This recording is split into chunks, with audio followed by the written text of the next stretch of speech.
이 시간 우리 믿음의 고백 드림으로 말씀 앞에 나가도록 하겠습니다. 하나님 나를 사랑하신다. 하나님 내 인생의 크고 비밀한 계획을 가지고 계신다. 하나님 오늘도 나와 동행하셔서 그 계획을 이루어 주신다. 아멘. 그렇게 될 줄로 믿습니다. 아멘. 모든 종교에 공통적으로 존재하는 요소가 있다면 바로 그것은 기도일 것입니다. 신의 말씀으로서 경전이 없는 종교는 존재해도 신에게 드리는 기도가 없는 종교는 없기 때문입니다. 모든 종교에서 드리는 기도는 기본적으로 우리가 원하는 것을 신에게 간청하는 것을 기본으로 합니다. 물론 기독교도 역시 성도의 간구가 하나님께 간청으로 들어지는 것을 기도의 근본으로 삼습니다. 다만 차이가 있다면 일반 종교에서 기도는 내가 원하는 것을 신에게 간청하는 것이라면 기독교의 기도는 하나님이 원하시는 것이 내 삶에 이루어지기를 위해서 간청한다는 차이가 있습니다. 우리가 이런 기도의 독특한 면을 예수님의 겟세마네 기도에서 발견하게 됩니다. 예수님의 기도에는요, 두 가지 고백이 다 있습니다. 내가 하나님께 원하는 것과 하나님이 내게 원하는 것, 이 두 가지 기도 제목이 같이 드려집니다. 예수님 먼저 아버지 할 수만 있거든 이 잔을 내게서 지나가게 하옵소서, 예수님의 간청을 먼저 드립니다. 예수님은 십자가를 지지 않고 그분의 사역이 마감되기를 위해서 기도하지만 마지막 기도의 지점에 가면 언제나 똑같이 이렇게 기도하십니다. 그러나 나의 원대로 하지 마시고 아버지의 원대로 되기를 원합니다. 그러니까 예수님의 기도를 통해 우리가 배우는 것은 기도의 두 가지 축이 있다는 것입니다. 내가 원하는 것이 있고 하나님이 원하는 것이 있습니다. 그러니까 내가 원하는 걸 기도한다고 잘못된 기도는 아닙니다. 그런데 기도를 정말로 기도되게 만드는 것은 내가 원하는 것이 아니라 하나님이 내게 원하는 것을 기도하는 것입니다. 그래서 예수님이 말씀하시는 거예요. 그러나 나의 원대로 하지 마시고 아버지의 원대로 되기를 원합니다. 그런 점에서 기도가 성숙되어진다는 것은 더 자주 더 많은 제목으로 기도한다는 걸 말하는 것이 아니라 하나님의 뜻을 가지고 기도한다는 것을 기도의 성숙이라고 부릅니다. 왜 우리가 성경을 읽어야 되고 또 말씀을 배워야 됩니까? 이 말씀을 통해서 우리가 아버지의 뜻을 깨닫게 됩니다. 그러니까 내 자녀를 위해서 내가 뭐라고 기도해야 될지 모르겠다면 성경을 펴야 됩니다.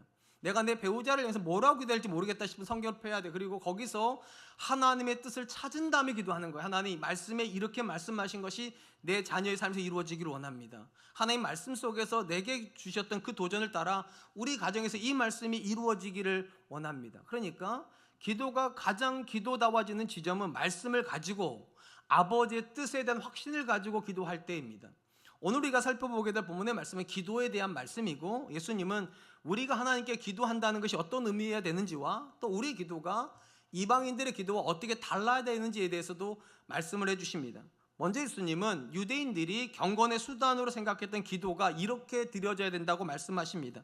마태복음 6장 5절입니다. 또 너희는 기도할 때 외식하는 자와 같이 하지 말라. 그들은 사람에게 보이려고 회당과 큰 거리 어귀에서 서서 기도하기를 좋아하느니라. 내가 진실로 너희에게 이르노니 그들은 자기 상을 이미 받았느니라. 예수님은 하나님께서 기도하는 것을 기뻐하실지라도 어떤 기도는 하나님께서 전혀 의롭다고 여기지 않은 기도가 있다라고 말씀하십니다. 외식하는 자들이 하는 기도입니다. 이 외식하는 사람들은 사람들에게 보여주기 위해서 큰 회당과 큰 거리에 나가서 기도를 한다는 것입니다. 그들은 자신들의 거룩을 드러낼 목적으로 기도를 하고 있는 것입니다.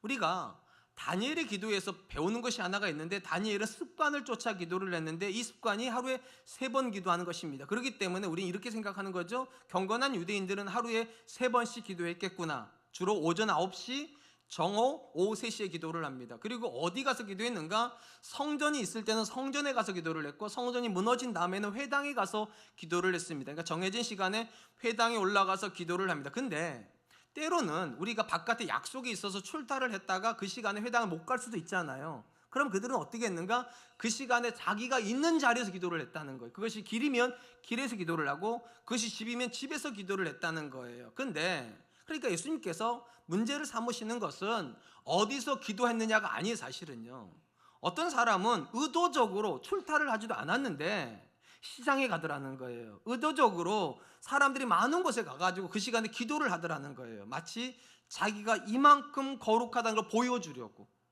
그리고 예수님이 뭐라고 말씀하시는가? 의도를 가지고 사람들에게 칭찬받기 위해서 기도하는 사람은 이미 자기 상을 받았다는 거예요. 이 부분은 어디서 우리가 많이 들었던 고백이죠. 우리가 지난 시간에 구제에 대한 이야기를 할 때에도 사람들 앞에서 하는 구제가 하나님께 의롭지 못한 것은 이미 그들의 상을 받아버렸기 때문에 사람들에게 보이려고 하는 구제와 사람들에게 보이려고 하는 기도는 근본적으로 하나님이 의롭다 여기실 수 없다라고 말씀하셨다는 것입니다.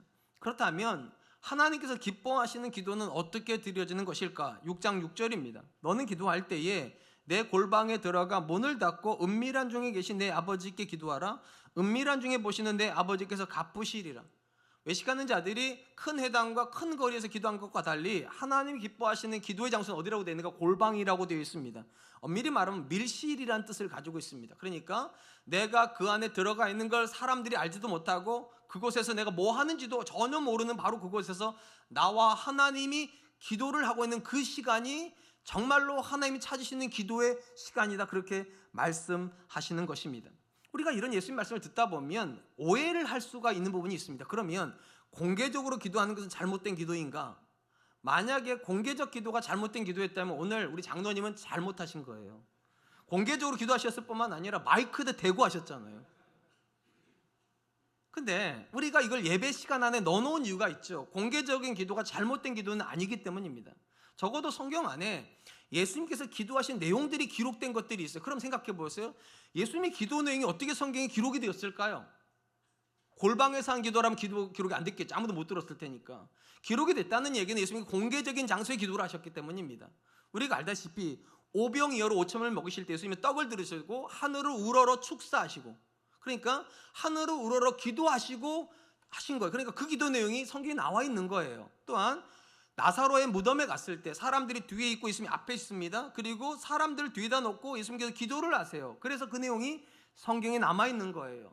더더군다나 예수님이 십자가에 못 박히셨을 때 그 기도의 모든 내용이 성경에 나와 있습니다. 가상 7원이라고 그러잖아요. 7가지의 제목의 기도가 나와 있어요. 근데 그 모든 게 왜 남아 있는가? 사람들 앞에서 기도한 것이기 때문입니다. 그러니까 예수님께서 공개적인 기도에 대해서 반대하시는 게 아니에요. 오히려 본문이 강조하는 것은 기도의 목적과 관련된 거예요. 공개적인 장소에서 하든지 간에 사람이 없는 곳에 하든지 간에 기본적으로 기도가 되려면 그 목적이 하나님이어야 된다는 거예요. 그리고 이거에 가장 부합한 기도는 골방에서 하는 기도라는 거예요. 왜냐? 하나님과 나만 상대하는 것이니까. 그러니까 얼마든지 공개적인 기도를 하더라도 그 기도의 목적이 하나님이라면 하나님 기뻐하시는 기도가 됩니다. 근데 정말로 하나님께서 내 기도를 정말로 기뻐하기를 원하신다면 아무도 모르는 골방에 들어가는 것이 가장 최고의 기도가 될 수 있다, 그렇게 말씀을 하신다는 것입니다.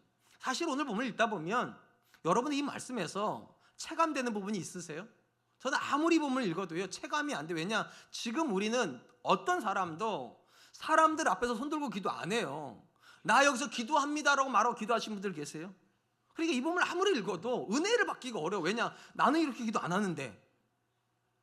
사실은 유대인들이 이렇게 공개적인 장소에서 많은 사람들 앞에서 기도했던 가장 중요한 이유는 그들에게 기도는 경건의 모습으로 보였고 유대인들은 경건한 사람을 존경했기 때문입니다. 그러니까 경건한 사람을 존중하고 존경하는 문화 속에서 그들이 원하는 건 나도 저 존경을 받고 싶다.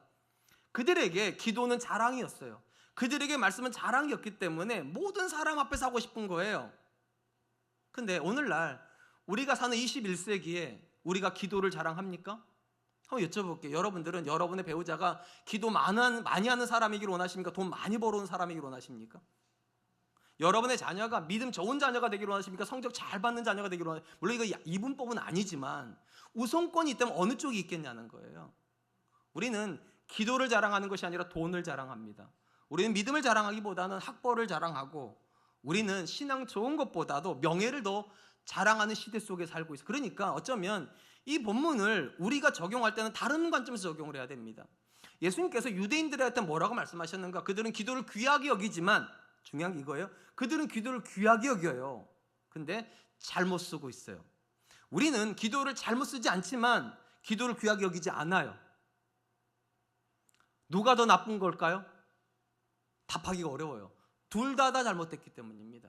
근본적으로 하나님은 지금도 여전히 기도하는 사람을 찾으세요. 유대인들의 문제는 무엇인가?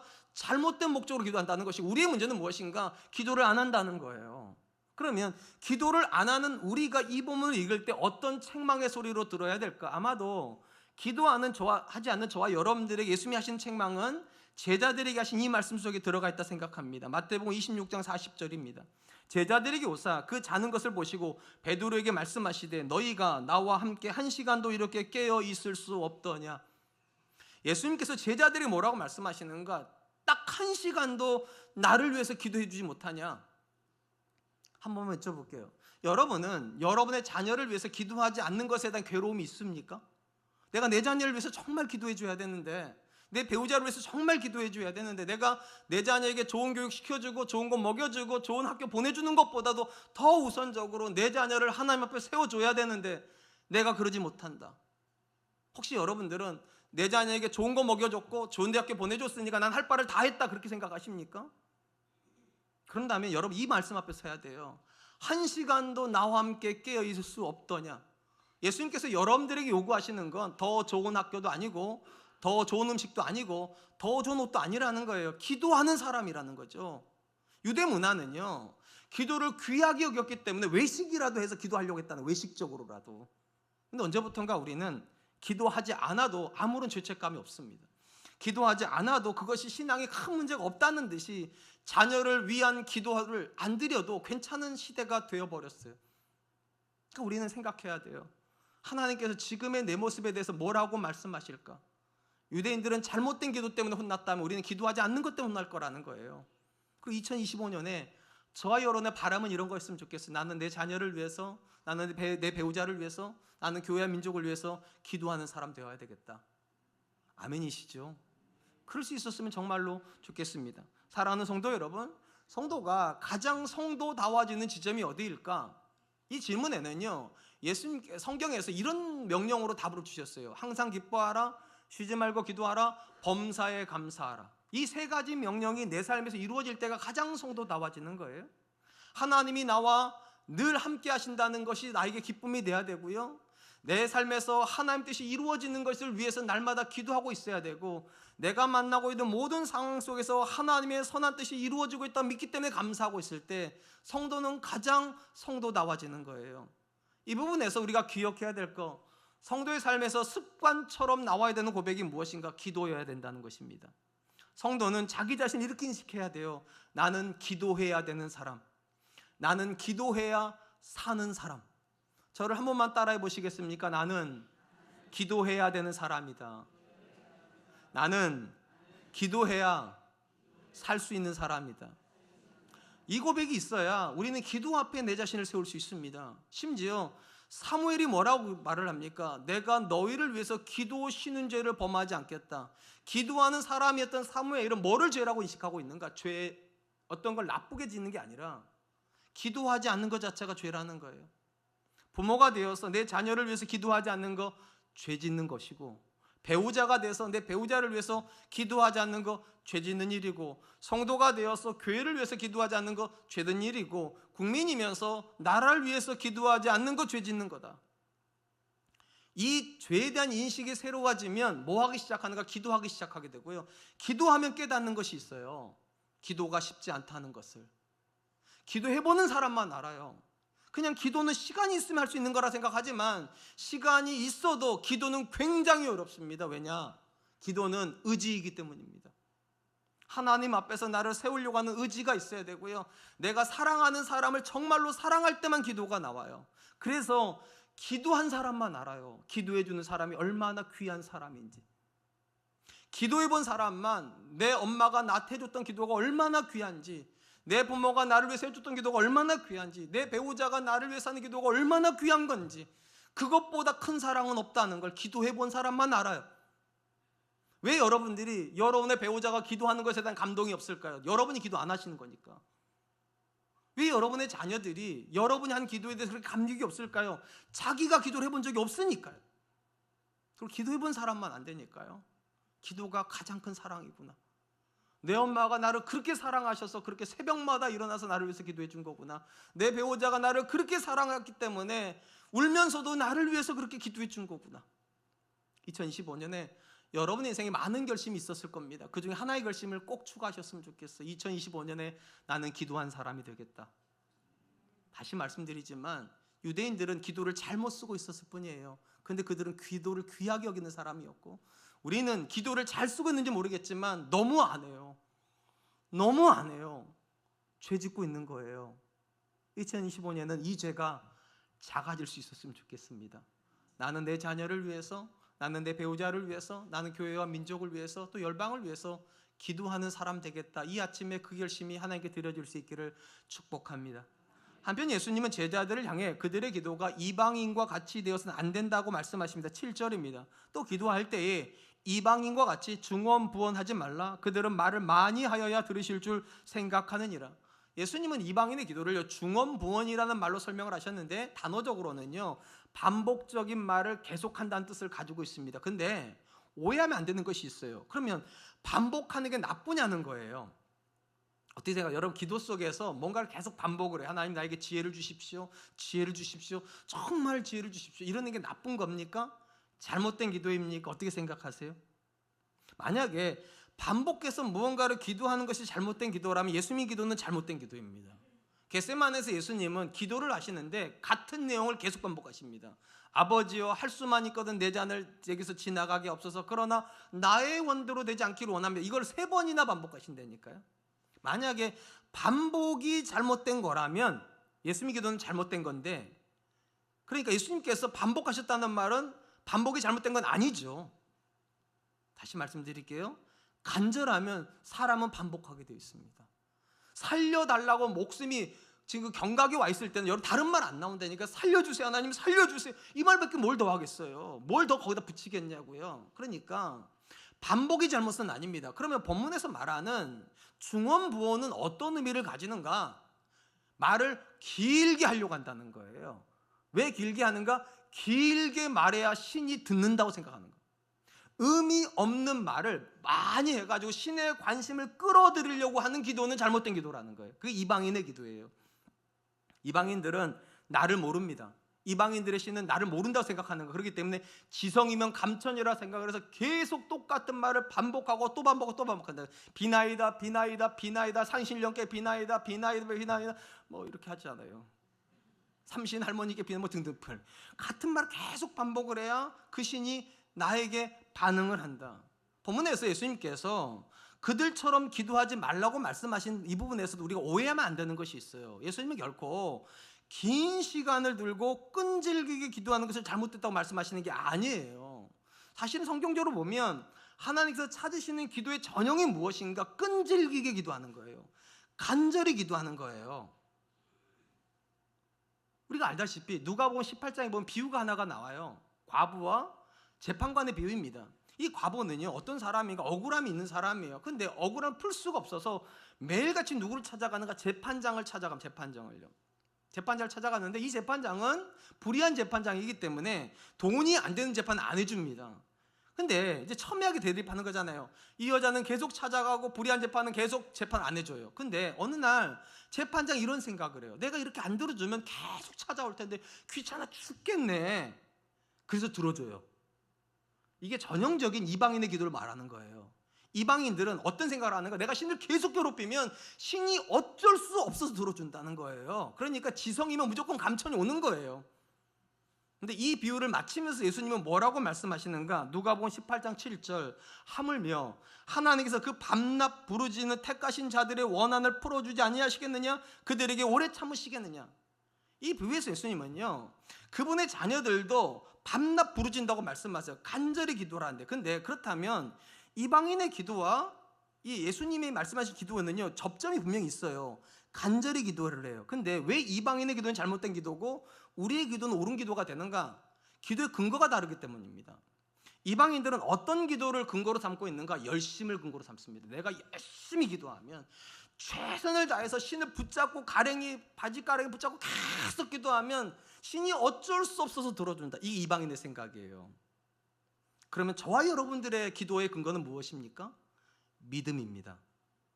예수님께서 이렇게 말씀하세요. 그 밤낮 부르짖는 택하신 자들의 원한을 풀어주지 아니하시겠나. 여기 중요한 표현이 나와요. 택하신 자라는 표현이요. 예수님은 성도를 어떤 사람이라 말씀하시는가? 택하신 자. 누가 택한 겁니까? 하나님이 나를요. 하나님이 여러분을요. 여러분이 하나님을 선택했다면 하나님은 여러분 모르실 수 있어요. 그러니까 이방인들은 계속 기도하는 거예요. 나 좀 봐달라고. 내가 여기 있다고. 이 많은 사람들 중에 내가 여기 있다고, 내가 이렇게 간절히 기도한다고, 다른 사람 아무도 기도 안 할 때 내가 이렇게 간절히 기도한다고. 왜냐? 신이 나를 모른다고 생각하니까. 예수님 뭐라고 말씀하신다고요? 택하신 자들의 원한을 풀어주지 않으시겠느냐. 네가 하나님을 모를 수는 있어도 하나님은 너를 절대적으로 아신다. 이 믿음이 기도의 근거예요. 하나님이 나를 아시니까 끈질기게 기도할 수 있다는 거예요. 그분이 나를 먼저 선택하셨으니까. 내가 그분을 원한 게 아니라 하나님이 나를 원하셨으니까 당연히 내가 기도하면 들으시지.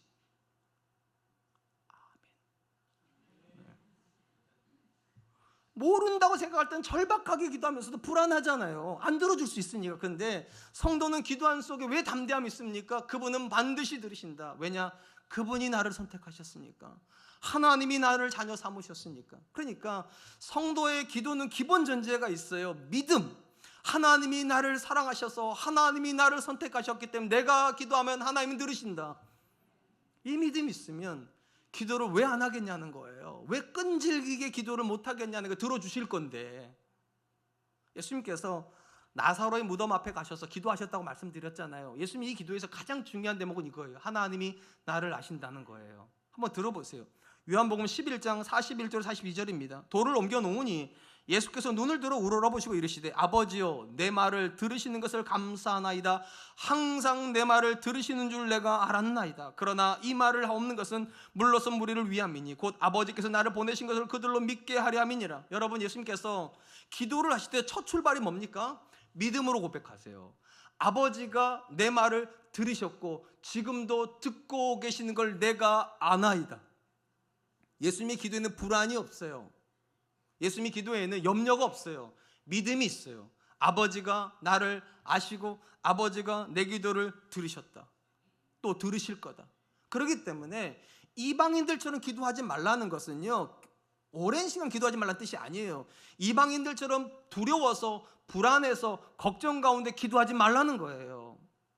하나님이 너를 선택하셨는데 네가 기도하면 그분은 반드시 들으신다.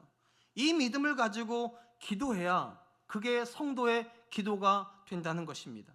사랑하는 성도 여러분, 하나님께 기뻐하시는 기도의 가장 중요한 요소가 무엇일까요? 다시 말씀드리지만 여러분의 열심은 아니에요.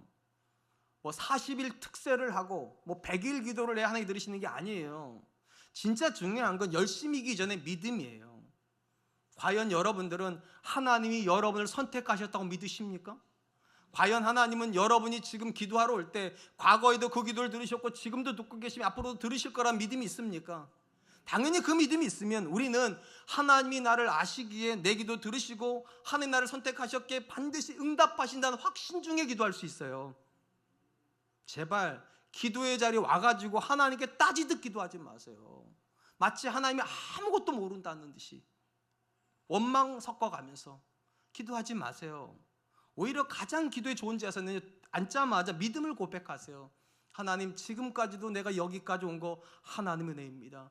내가 압니다. 하나님이 내 인생에 어떻게 일하시는지 내가 알고 모든 것이 은혜인 거 내가 믿음으로 고백합니다. 근데 하나님, 내가 연약해서 매 순간 자꾸만 마음에 두려움이 옵니다. 하나님, 믿음으로 이 두려움도 이기게 해주시고 이 모든 상황 속에서 하나님 일하심을 날마다 신뢰하게 하여 주시옵소서. 얼마나 멋있어요, 기도가요.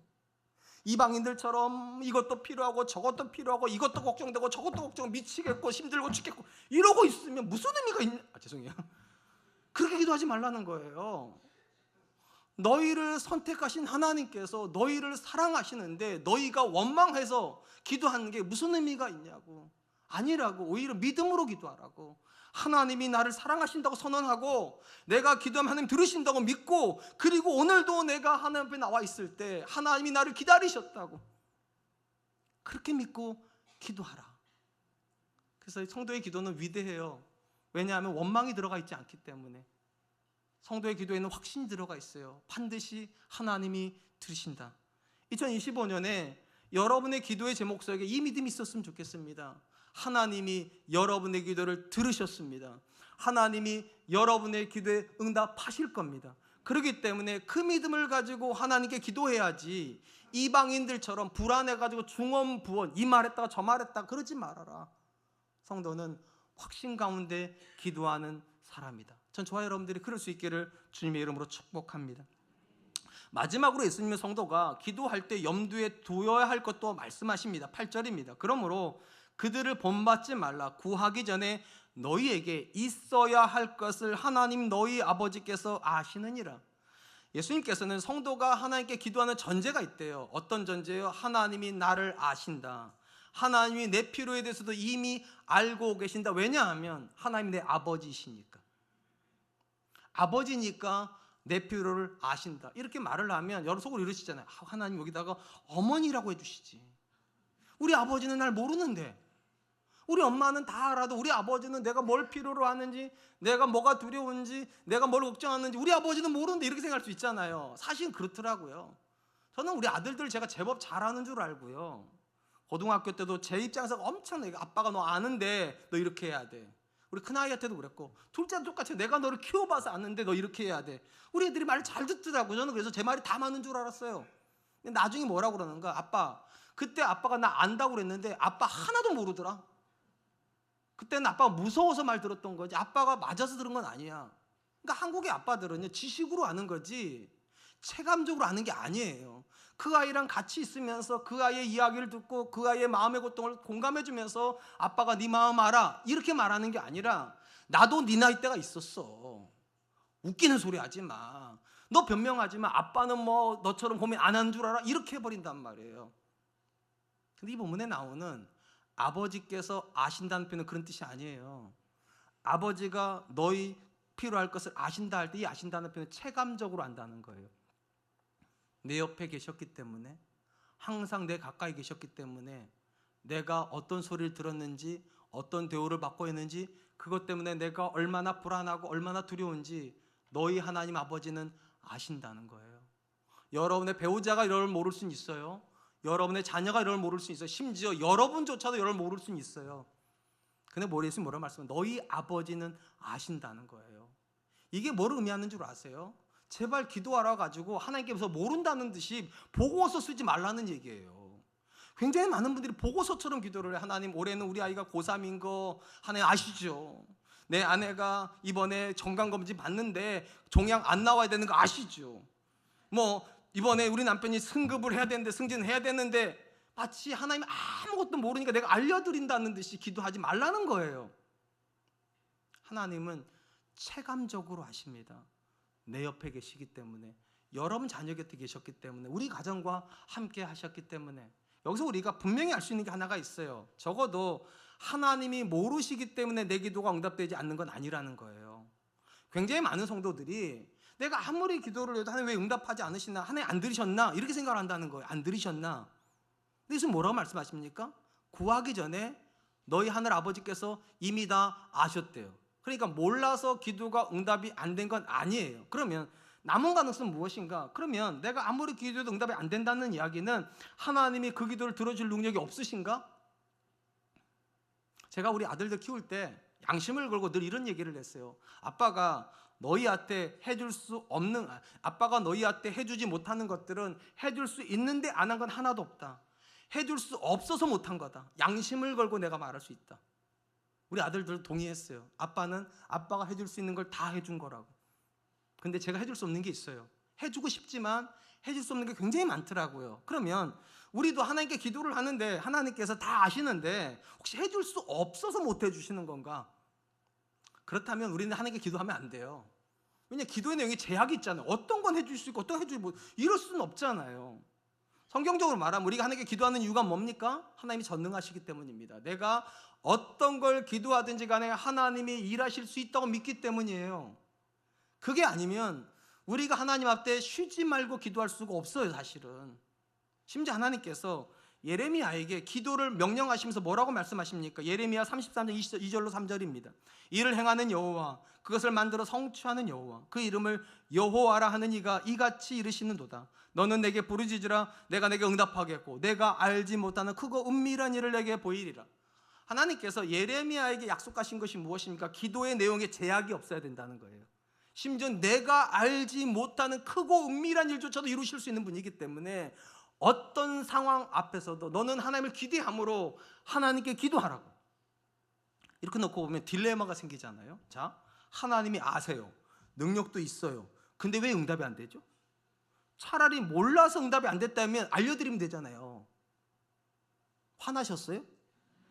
모르신다면 내가 알려드리면 되는데 아신대요. 자, 그럼 능력이 없다면 내가 체념하면 되잖아요. 근데 능력도 있으시대요. 그럼 두 가지가 붙으면 응답이 돼야 되는데, 아시는데 능력이 있는데 왜 응답이 안 될까? 이게 우리를 괴롭게 만들고, 이것 때문에 성도들이 기도하다가 좌절합니다. 기도하다가 절망합니다. 그리고 이렇게 말해요. 말은 그렇게 안 하지만 마음이 이런 생각이 들어요. 기도 끊어야 되겠다.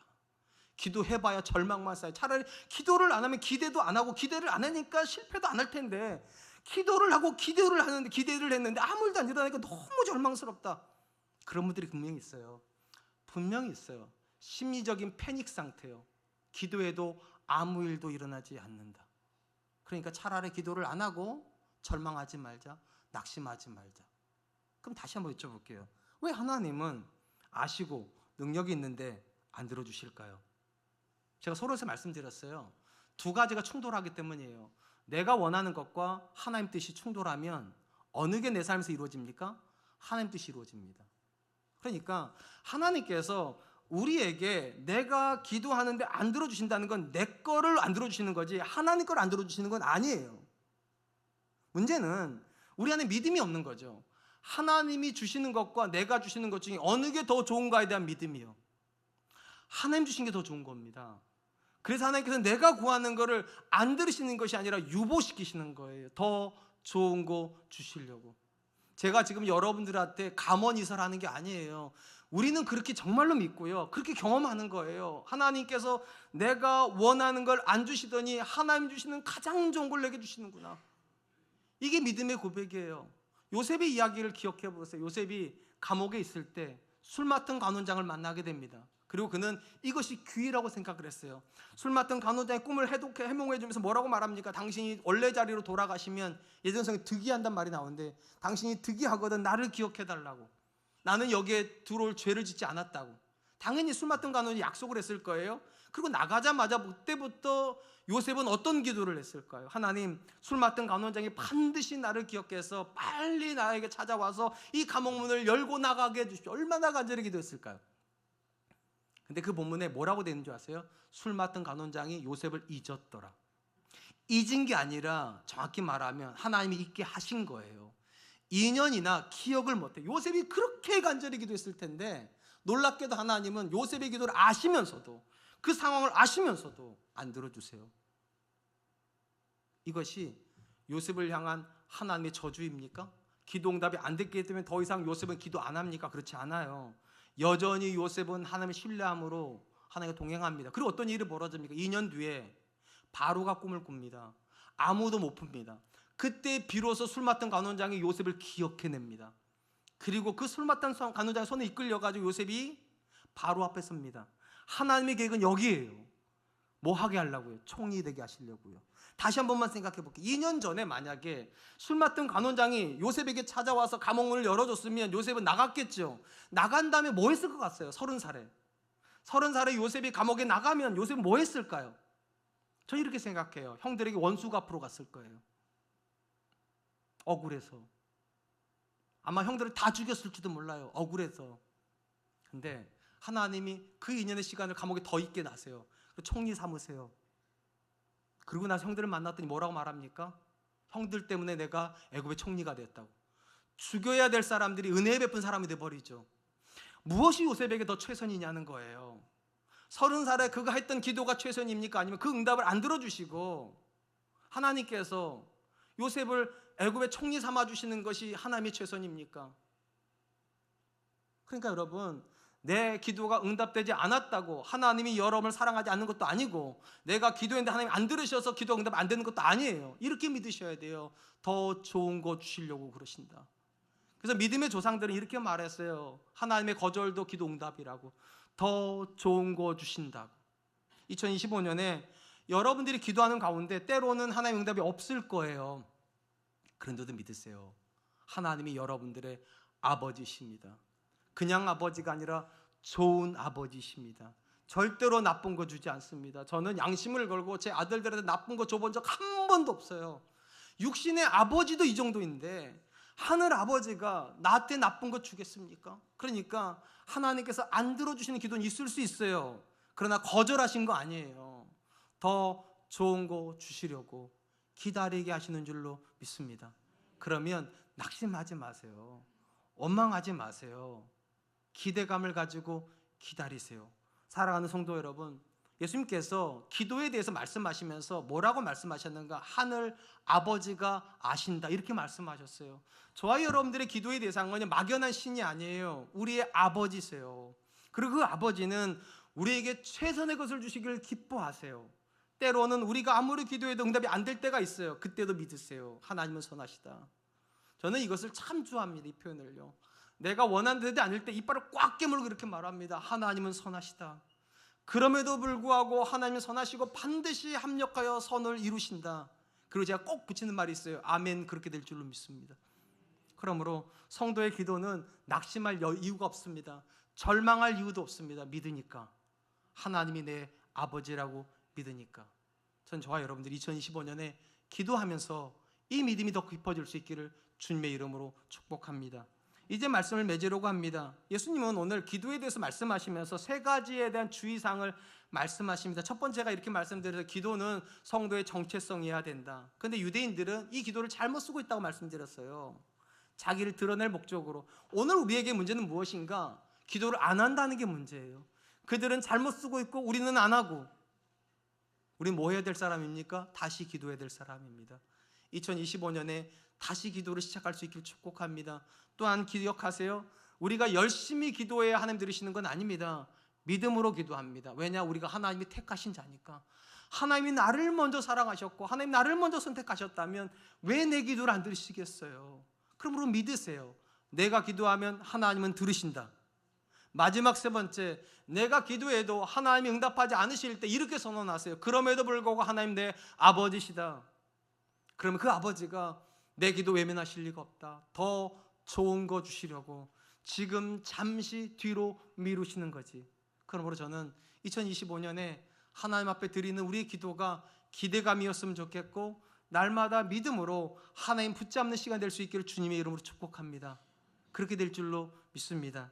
이 시간 주신 말씀을 기억하면서 세 가지로 해서 기도하죠. 첫 번째, 하나님 내가 기도하는 사람의 정체성을 회복할 수 있도록 지금 도와주시고 날마다 기도하기를 애쓰게 하여 주시옵소서. 사무엘처럼 기도 싣는 것을 죄처럼 여기며 자녀를 위해서, 배우자를 위해서, 교회와 민족을 위해서, 그리고 열방을 위해서 기도하는 사람 되게 하여 주시옵소서. 두 번째, 하나님 믿음으로 기도하는 사람 되게 하여 주시옵소서. 하나님이 나를 자녀 삼으셨다면 하나님 나를 아시고 내가 기도하면 반드시 들으신다는 이 믿음의 고백을 가지고 간절히 하나님께 기도하는 사람 되게 하여 주시옵소서. 마지막으로 하나님 때로 기도 응답이 더딜 때 낙심하지 않게 하여 주시고 선하신 하나님께서 더 좋은 거 주신다는 믿음으로 다시 한번 기도절에 나가는 그런 사람 되게 하여 주시옵소서. 우리 같이 한 번만 기도하겠습니다. 기도하겠습니다.